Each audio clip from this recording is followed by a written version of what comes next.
Hello, everyone, and welcome to another episode of Pressure Point, and another very enjoyable week for one of us, at least. And the footy is really heating up, and finals are around the corner. There's only a month of footy left, and there was upsets galore over the weekend as well. So, still recovering from all that. It was a pretty intense one. A lot of big games, a lot of big results, and yeah, I've said it a few times over the weekend, but my feet still haven't touched the ground, Quinn.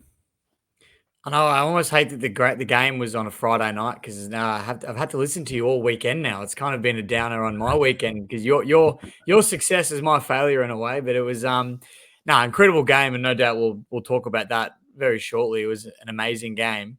But one thing I do want to touch on, obviously, there's a few incredible results, and I think everyone's tipping might have been shot this week with the few results that didn't go the way we all thought they would. And I reckon there might be a few in my category, but I got one tip for the whole weekend. Went 1-8, which is an absolute stinker. How was your tipping on the weekend? Because I thought personally, obviously, it was pretty average.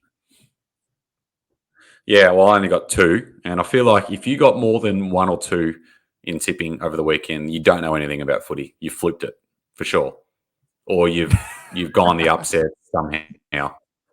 Like, how? Like, I don't think anyone else that actually knows their footy would have got more than two.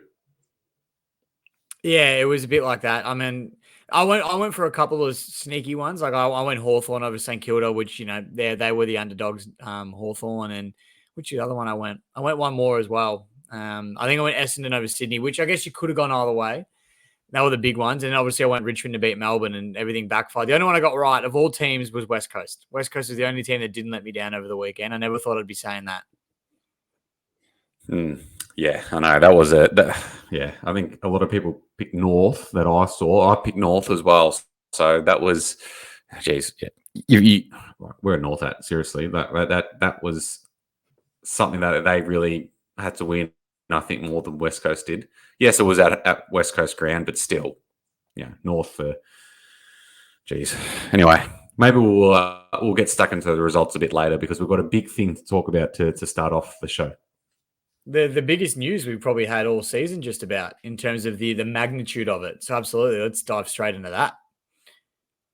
Well, it is the legendary Buddy Franklin has retired effectively immediately after his calf injury on the weekend, and from all reports, it would have set him. It would have finished off his season, and I think he's come out and said that he's done this injury before, and I think he missed about 10 or 12 weeks with it. So there was no point trying to push on, and really he's just making way for someone else to help their charge towards finals. So it's a sad day for footy. It's sad, but also at the same time, it's a great time to celebrate one of the all-time great careers, if not the greatest career or the greatest player we've ever seen. So it's sad, but yeah, definitely a time to celebrate. And I think we were saying earlier today that we don't really know footy without Buddy Franklin for a lot of people in our generation. I think he debuted in 2005 or 2006 and then sort of burst onto the scene in 2007, 2008. So we really haven't, experienced footy without Buddy. So it's going to be strange, but yeah, definitely time to celebrate. I didn't get that. Could you try again? Someone's talking to Siri in the background there, but it's definitely one of those moments where it's a small. Don't cry because it happened. Smile because it. Don't cry because it's over. Smile because it happened. I can't even get my words right now as Marcus jumps off screen. But it was Buddy retiring is one of those ones. It's obviously a moment for celebration. You look back, reflect on his career, and we were talking about it earlier in the day, Marcus and I, where Buddy kicked his 100th goal for the season back in 2008, and I said I was in grade 6 then, and I'll be 27 in a month and a bit's time. So that's sort of an understanding of how good he's been for how long. And yeah, to think that, he's been around since 05, 06, whatever it is absolutely incredible that he's been doing what he's doing for such a long period of time. Yeah, it is incredible. And I absolutely one of my favourite non-Carlton players, Buddy Franklin. And when he was first, I reckon that 2009 period when I was still in high school and still pretty young, and he was definitely my favourite player in the AFL, non-Carlton. So I've absolutely loved his career. So good to watch. I think the Hawthorn Franklin version is probably my favourite, just with the things he was doing at such a young age as well, and on the MCG most weeks and on the big stage, he was such a joy to watch, and he really feasted out on Essendon too, and I think he kicked the most goals against Essendon and kicked some big bags against them. So that's always fun to watch. But yeah, no, it's a sad day, and I hope he can. Yeah, I mean, he's definitely left a fair legacy and inspired a generation, you'd think. Yeah, 100% he did. 100% he did. And before we move on from the buddy conversation, I want to question without notice here, but do you have a favorite buddy moment if you had to pick one? It's a bloody good question. There's lots of them. I think, geez, watching a few of them today, actually. I think it is probably that run at the MCG against Essendon where he's run from the wing or pretty much the interchange bench and he's taken a few bounces and then slotted it from the boundary on the tightest of angles. The athleticism that he shows in that for someone at his height is remarkable. So I think that would be it. And then I think the 2011 prelim final against Collingwood where he dribbled it in from a really tight on the boundary as well to put the Hawks in front late in the game. Just the moment and the occasion puts that up there for me as well. So I think out of those two would be my favourite. What about yours? Yeah, I mean, there's probably, again, like everybody, I think there was definitely a few moments. I used to love watching the Alex Rance versus Buddy Franklin battles back when they're both sort of in their prime and they're both making all Australians, and they used to just absolutely go at it, two athletic beasts. And it was always a good show watching them too because they didn't like each other either. At least you could tell Buddy didn't like Ramsey, that's for sure. So that was always a bit of fun to watch. But I think my favorite moment was probably, I think it might have been in Tassie when we kicked 13 against North. And I think it was just the commentary. It was the moment like Anthony Hudson going 13. It just kind of made it for me. So as I nearly fall off my chair there, I reckon that was probably, I reckon that's probably my favorite buddy moment. Yeah, 100%. Yeah, and then obviously when he kicked 100 goals and then he kicked his 1,000th goal. So two occasions where people got to run on and jump him. I think they'll be up there as well. And personally for me, being at the game that he kicked his 100th goal, that was pretty special and something I'll never forget, running on to the ground, which is something that we might not ever experience ever again. I think those we've pretty much named his big moments, big occasions, big goals, and there's plenty more out there, that's for sure. But questions with that notice, they're probably the highlights. Yeah, 100%. That's it. Yeah. Well, shall we start from all the way back on Friday night, Quinn? Because we put a poll out today saying what topics do you want us all to talk about, and there was a few Charlie Cuno mentions, there was a few Carlton mentions, so we may as well start there. I'm probably too excited to wait any longer, so let's just get it out of the way. I was going to say, don't use the Instagram poll as an excuse to talk about Carlton. Like it wasn't all you were going to talk about anyway. Don't use our Instagram following as an excuse. All right, we'll get it over and done with. I've been dreading this since Friday night, so we'll get this out of the way because there's plenty for you to talk about, no doubt. I can read out the Carlton related topics that people wanted us to talk about as well. Someone said, "Is it time to buy grand final guarantee tickets yet?" #Go Blues. What else do we have?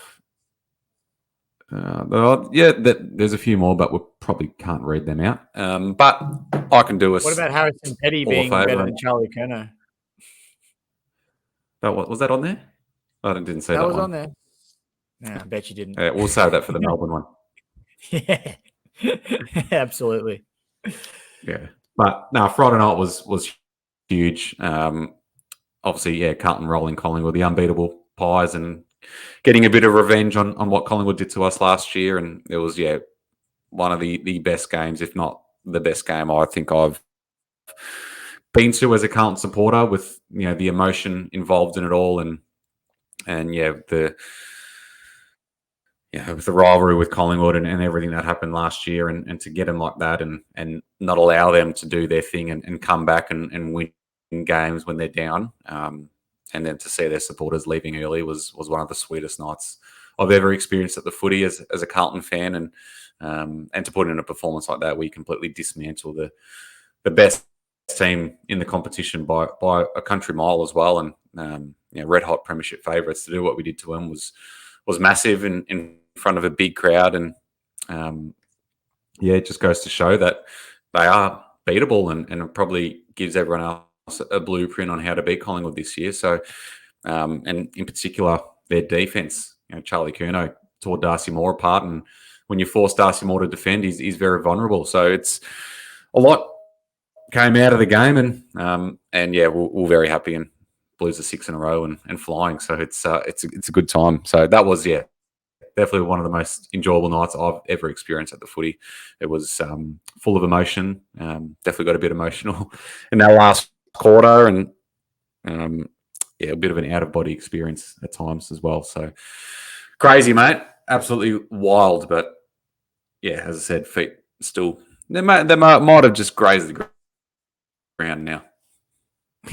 You just finished levitating, and look, well done, Blues and Blues fans, because it's been being very close to you. I know how much it felt, or how bad it felt last year, that last round, and what it meant to you to lose that, and then to come back this year and obviously get another win on top of them would have been so satisfying. So well done. It was a great game of football as well, mind you. It had its ebbs and flows, and Collingwood had sniffs at certain stages, and Carlton just managed to hold them off, and a very impressive win overall. So, well done. Not much else to say. I think you covered just about everything there.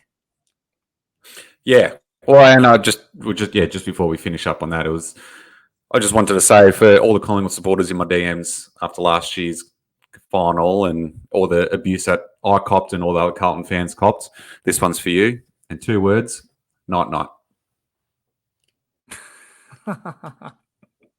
Save this for Old Dark Blues, mate. Save this for Old Dark Blues. This is no, that was pressure point. It was all pressure point. We had DMs that after that game, remember, and it was one of our most tuned in episodes after that game last year. So people were enjoying the heartbreak. So this one's all for you. You, how do you like them apples, Quinn? You know I'm a Richmond supporter, yeah? It's got nothing to do with me. Don't bring me into this shit. I was just trying to engage you in the conversation, Quinn. No, I appreciate it. Thanks, Marcus. But I don't want any part of this. But we'll keep moving on, because there is plenty of other games to talk about. And if you do want to hear more about this, go to Old Dark Blues, Marcus's page. No doubt there's already plenty of content up there about the Collingwood game. So you'll find all of it there. But for everybody else, let's talk about the Freo Dockers. Oh, mate, they are that. How has that happened? I think they're the only team that can actually beat Geelong in Geelong. They've done it 2 years in a row now, and to do it at a time where Geelong really needed to win to stay in the 8 and stay in touch with it, and that's put them outside the 8 and it's done teams around them a massive favour. So good on Freo. They've been terrible all year, but they've pulled that one out of their arse and helped a lot of teams along the way. 100%. It came as such a shock. I think the Freo and the Giants are the only 2 teams that managed to win down there, which the 2 most unexpected teams to go down to Geelong and actually beat them as well. And I remember when I saw the scores, I thought I was looking at them incorrectly. I thought, there's no way Geelong. Like, you looked at the run home for Geelong, and they had so many home games due to the fact they missed them all earlier in the year. And you just sort of penciled 90% of them as wins just automatically. And then for Freo to come and do this, if the competition wasn't already open enough, it's just opened it up even more and given even more teams a chance now to sneak in. 3 weeks ago, we were saying Sydney aren't a hope, and now they're sitting just outside. Like, it's a crazy year of football, and these last 3 or 4 rounds, whatever's left, is going to be insane. Yeah, 100%. Like, there's, we all do our ladder predictors and everything like that, but no one would have predicted 7 or 6, was it 6 or 7 complete upsets over the weekend. So that just throws everything out and rearranges the ladder and people's top 8. So it's quite remarkable what's going on. It's such an exciting season, and anything is really possible at the moment, as with top three teams all losing as well over the weekend. It's really opened everything up again. And if really anyone that really, I reckon the top 6 or 7, probably the top 7 at the moment, you'd say are all capable of going all the way. So it's going to be a really exciting finish to the season. 100%, 100%. And you talked about top 3 teams all losing. Obviously, Brisbane, one of the bigger upsets as well of the week. Brisbane losing that one to the Gold Coast Lions. What did you think of that game? Because that was something special. Yeah, I thought Charlie Curnow was really good in that game as well. I want to know the secret. How are Carlton gonna succeed in finals without Harry or Charlie? Because Charlie's been traded and Harry's injured. What's going to happen in the forward line at Carlton now? Yeah, I don't know, but you tell me how Brisbane are meant to replace Marcus Ashcroft as well. That's a massive loss. Marcus. I missed that one. Jeez, it just gets better and better every week.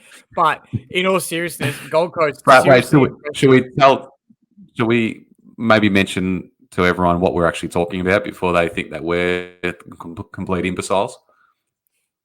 We are complete imbeciles, but yeah, we are. We should because it's it's funny. I mean, everyone's probably already crossed it, but go ahead. I'll let you explain it to everybody. Oh, it's just Kelly Underwood just getting names wrong, players' names wrong, club names wrong. And it's not the first time it's happened, but it happened about 3 times in the game. Well, definitely 3 times that we all noticed. There could have been more, but that were the big ones. So for everyone out there, that was us just trying to take the piss out of it, not actually thinking that Gold Coast had the Gold Coast Lions. Well, they did have the Lions measure though, and that was, I mean, no one saw that coming. I mean, it was one of the classic ones. Gold Coast lose a coach, and all of a sudden they start winning. And if Stewie Dew was at the helm and had these wins, you feel like he wouldn't have got sacked. Exactly. Yeah, you feel for Stewie, don't you? Like this was always going to happen. It was always going to happen. The caretaker effect. It does it every time. And it's absolutely frightening. But one moment I did find quite funny from the game. I mean, it depends how you look at it. If you're on one end of it, it's definitely not funny. But the Dane Zorko and Took Miller incident, and for those that don't know, obviously Took Miller tackles Zorko, and there was a bit of pushing, shoving, wrestling. We didn't quite know what happened until it came out today that apparently Took got a squeeze of the old plums down below, and Zorko didn't find it too funny. Oh, I love the rivalry between those two. They genuinely hate each other, and there's not many players in the game that could say that. So it's a good old-fashioned rivalry between those two, and they go to war every time they play each other. And you think Took Miller looks like he really just hates playing Brisbane and really gets up for the Q clash. So it's always great to watch. Just some more fuel to the fire for what's already the greatest rivalry in the competition. But we're talking about one expansion team. Let's switch over to the next. And the Giants just keep getting the job done. Unbelievable. They are unbelievable. Like, they're not even playing attractive footy or anything. They're just so solid defensively. They're so hard to score against. And they've come across a 35-point deficit to the Dogs and run them down and end up winning by a goal. And Toby Green just completely turns the game in his head, kicking 4 goals in the third quarter and ended up with 5. So it's quite incredible what they're doing. They've won 7 in a row now. It's crazy. So they've all of a sudden just put themselves in contention, and to do it in Ballarat as well, which is essentially another home ground for the Dogs. It was a huge win. Yeah, well, you talked about their footy not being super attractive, and I couldn't agree more. But I mean, once the ball gets into Toby Green's hands, I mean, there's no more attractive brand of footy than just that. That's all they have to do to make their brand look good. And like you said, 4 goals in the third quarter turns the game on its head, and all of a sudden the Giants go from being no hopers to winning the game. And it's crazy the influence that one man can have on a team. Like you see it in the NBA where one player can really make a big difference because there's 5 people on the court. But you look at an 18-man team and someone like Toby can do what he does and just makes the team look 10 times better than what they would be without him. Yeah, 100%. I think there's 3 players that could probably all worthy of being the best player in the competition at the moment, and he's one of them. So it's incredible what he's doing, and for a player like he's like a a small forward. He's probably in between a small and medium forward, isn't he? And he's kicked, I think he's kicked 49 goals now for the season. It's incredible. So, yeah, I love the way he goes about it. He is GWS. He is the footy club. You'd think he has them on his shoulders, and he's doing great things. Yeah, well, last week we spoke about, we asked the question whether Bontempelli has been having an underrated season. I mean, it's hard to say Toby Green's underrated, but I feel like we undervalue him here in Victoria just because he's not at one of the bigger clubs and he can go under the radar because people don't watch Giants games as much as they would watch a Collingwood, Carlton, Richmond, those sorts of teams. So I think he is slightly gone under the radar for the season that he's having because if you look at the stats and you watch the highlights, he's been unbelievable all year round. Yeah, 100%. Yeah, he's fantastic. And I think for me, he's probably the most impactful player in the competition at the moment. And he's probably been like that for the majority of the season. He's just getting a little bit more notice now that they're getting wins on the board too. So it's quite incredible. But speaking of impactful players, Tex Walker, he's absolutely flying for someone in the twilight of their career to do what he's doing at the moment, and he's still in the Coleman race, even though Charlie's completely dominating. He's staying right with him, and he's kept himself in it after a bag of 7 in the showdown. He's taking everyone by surprise, Tex. I mean, at this age, key forwards are supposed to really start to dwindle away and, drop in form, and they don't really find the goals as much as they used to. But he's absolutely flying. He looks better than he has in a long time. And you're right, he's chasing Charlie at the moment, but they've still got another game against West Coast to come. And we all know notoriously what key forwards have been capable of doing against West Coast. So, I mean, it'll be an interesting watch. He kicked 10 against them last time. If he does it again, then, geez, he's right back in the race. So it's incredible. It's incredible. He's come a long way as well, Tex. Obviously, he had the incidences last year and a lot of criticism on him, and rightfully so. I mean, what he did was definitely wrong. But I think to bounce back from that mentally and find form the way he has this late in his career when it would have been easy just to sort of drop his head and maybe call it a day, I think is a real testament to the character of the bloke. Maybe on the field, not so much off the field. I still don't trust that. Yeah.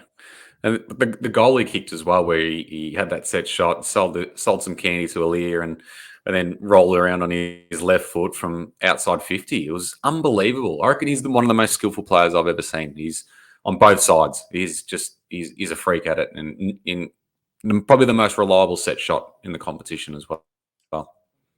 I haven't enjoyed watching Tex this much since he used to have the mullet. I think probably pre-2017, I think it might have been, when he was sort of at his real cult figure peak and everyone was sort of loving him. He had the flowy mullet and it was, he was playing some seriously good footy then. I don't think I've enjoyed watching him this much since then, which goes to show, like, how long ago was that? 6-7 years ago now, and he's found that type of form again. And you're right, he's very skillful, very clean, and for a big man to maneuver the way he maneuvers as well, he takes his defenders by surprise week in, week out. Yeah. All right. Well, what about your boys? They came up against the D's, a rampaging and rejuvenated Melbourne Football Club with the sole ruckman in Max Gawn just completely tearing it to shreds at the moment. It was a good game of footy, but the D's just flexed their muscles late and got a good win. It was a high-scoring affair too. There was so many goals kicked. For me anyway, the first 3 quarters was great football to watch. It was exciting. There was plenty happening. In Ivan Soldo, I thought had a really good first half, where I thought he probably had almost the better of Gawn in certain stages across the ground. And it was a real intriguing game of football. And then obviously Melbourne just, like you said, flexed their muscles and ran over the top, especially late in that last quarter. I think Cozzy Pickett got a free kick in the goal square. And I think once he kicked that one through, it just felt like Richmond dropped their heads a little bit. It was a 5-goal margin in the end, but for those watching the game, it was probably a 2-goal game almost, watching it. Melbourne just kicked away in the last 5 or 10 minutes and made the margin look a lot worse than it was. But a really great game of football. But I think the result probably went the way most people expected it to, apart from maybe Richmond supporters. Well, one of the topics that was blowing up in our DMs today was the form of Harrison Petty, the defender, kicking 6 goals. And 6 good goals as well. That left foot snap from the pocket was unbelievable. Yeah, that left foot one was sort of throwing dirt in our face towards the end there a little bit. I mean, it was no surprise he was able to take a big contested mark and, and go back and slot them because he is a very skillful player, Petty. And we've seen him play forward before. It's not like it's the first time he's done it. He played forward against us last time we played Melbourne earlier in the year as well. So it wasn't necessarily a surprise, but I think to kick six straight as well, which is rare. You don't see players that accurate anymore. I think that was definitely the biggest surprise. And the other thing that hurt too was you had Van Ruin, I think, kick 4 or 5 himself, and Jake Melksham, who I've had a disdain towards, I think, his whole career. He kicked 4 as well, and it was tough to watch at certain stages. You think, oh, when's it going to end? When is this nightmare going to end? But it dragged on and it dragged on in that last quarter. And the last quarter felt like it went for 2 hours, I'll tell you. Yeah, I can imagine. But yeah, it was just a high-scoring, quality game of footy, and you feel for Richmond a little bit because you played so well. I think you just got beaten by a better team. Really, you couldn't really have done too much else. Maybe you could have played better on their forwards when they all kicked big bags, but yeah, really from an offensive point of view, you played a great game. So just beaten by a team that's looking really threatening again. Well, I'm probably going to poke a few Richmond supporters the wrong way when I say this, but if we were probably a little bit more disciplined as well, the results could have gone the other way. I think we gave away a handful of 50 metres and free kicks that had them kicking goals from the goal square. So you take a few of those away. And the reason why I say Richmond supporters might be poked the wrong way is because I've gotten a lot of messages about how unfair the umpiring was, but I don't know. It depends on which way you look at it. But either way, I think you act a little bit more disciplined, a bit more behaved, and those goals don't necessarily happen. And then, who knows which way the game turns. So we had chances and we did little things like that definitely gave Melbourne the edge they didn't need. Yeah, absolutely. But I think the D's going on that form, they probably look like at the moment the best team to challenge Collingwood. Really, probably along with Carlton and the Giants. Looking at it right now, given Brisbane and Port Adelaide slip ups. So, and Port Adelaide losing 3 in a row too. By the way, that's come out of really off the back of 13 wins in a row. So now lose 3 in a row with a trip down to Geelong next week. Geez, they're staring down the barrel of potentially 4 in a row. Yeah, which is absolutely wild. I mean, people were making excuses for Port when Carlton beat them, saying, oh, I had a few players out here and there, but they'll bounce back against Collingwood in Adelaide, and they went over to Adelaide and Collingwood beat them, and now they've played in the showdown against a team who a lot tipped wouldn't be making finals and wouldn't be challenging anybody towards the back end of the year. And they've come out and they've beaten Port quite convincingly. So they cannot be looking forward to that trip down to Geelong because, I know Freo just beat them down there, but it is a fortress, whether we like it or not. It's still a fortress for the Cats. And I don't think they'll lose 2 in a row at GMHBA. Yeah, absolutely. So that's going to be a big game. Well, while we're looking at games for next week, we might as well get stuck into our tips before we wrap things up. And it's another huge round and another massive round of ramifications and elimination finals. I wouldn't say Friday night's an elimination final, but geez, it's close to it. And that's the Dogs and Tigers at Marvel. Massive game and massive implications for the loser. It basically is an elimination final, and I don't know if I'm biased when I say this, but I think it's arguably the biggest game of the round, just in terms of, what it means and the ramifications that are involved with it. But it's going to be an absolute ripper. Marvel Stadium is obviously not a happy hunting ground for Richmond, so the Dogs do have one up there, but Dogs have got a couple of injuries at the moment. Bruce, unfortunately, has ruptured his ACL, which, as much as it helps the Tigers, you're never happy to see a player do an injury like that, especially at the stage of the career he's at. So that's disappointing for him. Keith will miss from a concussion. So it's going to be big. It's going to be massive. Richmond have got 2 big inclusions coming back this week. I'm pretty sure Nate Curvis is back from suspension. Jaden Short's due back from injury. But then they're coming off a 5-day break. So it could really go either way. I can't wait to get there to Marvel Stadium. And yes, that's right. I'm going to Marvel Stadium, everyone listening, but it's going to be a real interesting watch. And I'm shitting myself if I'm being blatantly honest, because we lose this and that's all hope done. Yeah, it's huge. I think, honestly, I think it's probably worse for the Bulldogs if they do lose, just given where the Bulldogs were. They were like 5th or even in the top 4 at one stage as well. And to potentially miss out on the 8 altogether would be disastrous for them. So where Richmond, you've sort of had to build your way back up into top 8 contention. So, but yeah, regardless, it would be a very disappointing night for the loser. So, but I think being at Marvel, I think the Dogs have that advantage there. Yeah, they absolutely do. But as always, I'm tipping with my heart, not my head. I'll be going the Tigers for this one. Yep, fair enough. Well, Saturday, geez, mate.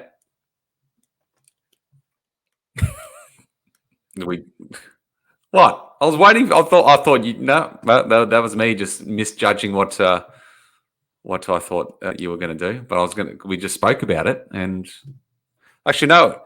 Geelong and Port Adelaide Saturday night. Sorry, I got my information mixed up there. You were jumping the gun. That's why I was laughing. You were jumping the gun. The next game is Essendon West Coast. All right. Well, we didn't really need to go through that because West Coast think it'd be yeah, exactly. That's what I meant.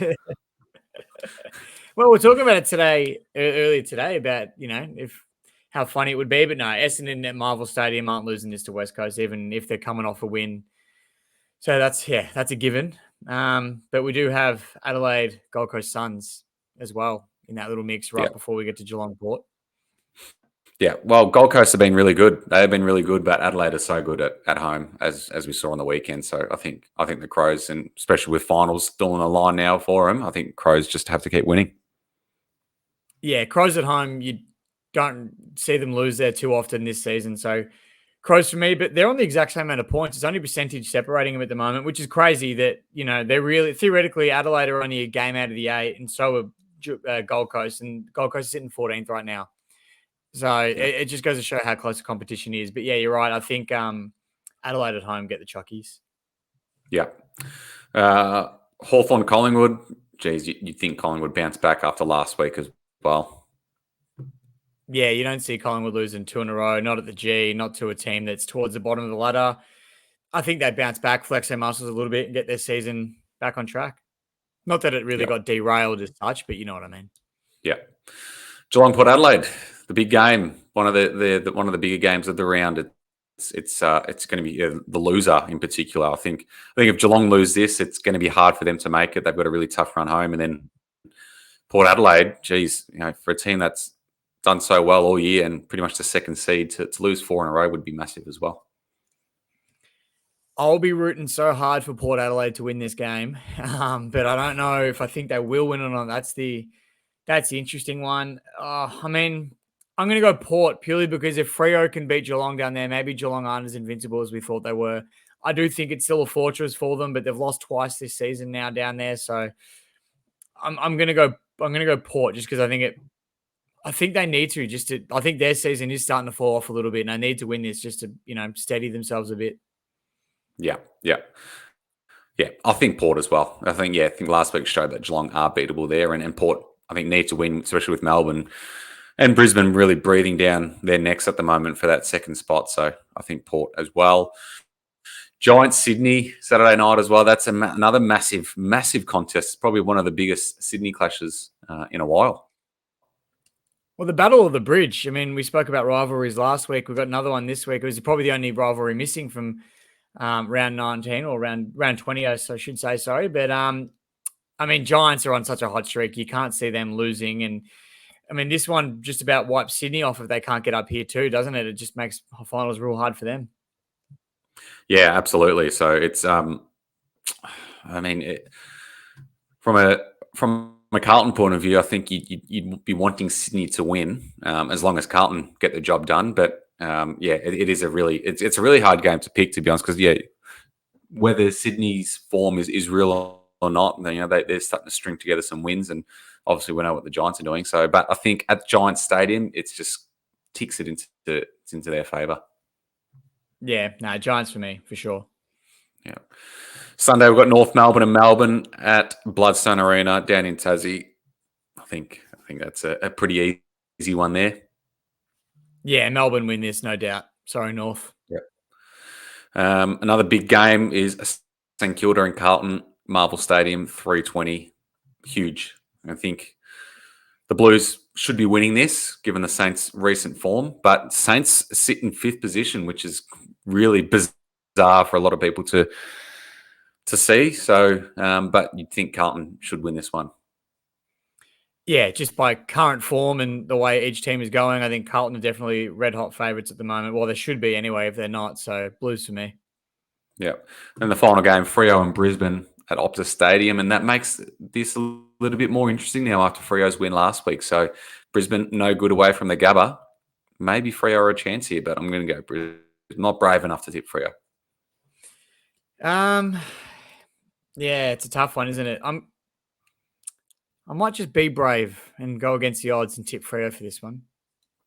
Nice. Yeah, Love I'm it. going to go Freo. Something different. I'm going to go Freo. Love it.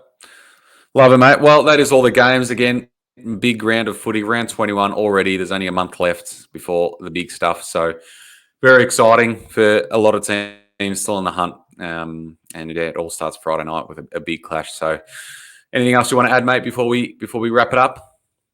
No, that's pretty much it, mate. Another big week of football. Heaps to talk about. Thank you and farewell to Buddy Franklin. Not that he's listening to this, you wouldn't imagine, but thank you to Buddy Franklin anyway for a wonderful career. It's been a pleasure to watch. And yeah, footy won't be the same without him.